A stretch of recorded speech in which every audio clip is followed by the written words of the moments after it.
తిరుపతి వెళ్తున్నాం అని పనమ్మాయి చెప్పిందంట. సరే ఇదిగో ఈ 100 రూపాయలు దేవుడి వరకు చేరేలా చూడు అని ఓనర్ అమ్మ 100 రూపాయలు తీసి తన చేతిలో పెట్టింది. వెంటనే తన కొంగుకి ఆ 100 రూపాయలు కట్టేసుకుంది పనమ్మాయి.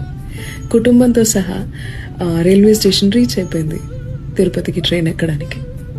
రైల్వే స్టేషన్లో ఒక ముసీలావిడ అడుక్కుంటోంది.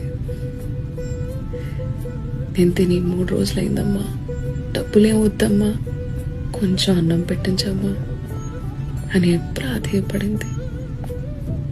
ఆమెని చూసి మనసు కరిగిపోయింది ఈ పనమ్మాయికి. ఓనర్ అమ్మకి ఎలాగో తెలియదులే అని అనుకుంటూనే తన కొంగులో ఉన్న 100 రూపాయలు తీసి ప్లేట్ మీల్స్ కొని ముసలామ్మకి పెట్టేసింది.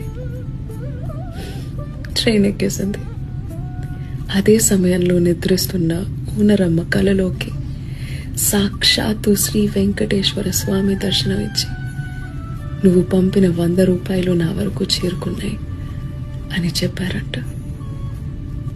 తక్కని నిద్రలోంచి లేచి ఇంకా అది తిరుపతి చేరుకుని ఉండదే అని వెంటనే పనమ్మాయికి కాల్ చేసింది. పనమ్మాయి జరిగిందంతా చెప్పింది. అప్పుడు అర్థమైంది ఆవిడకి, మానవ సేవే మాధవ సేవని. చిన్న కథ నచ్చిందా?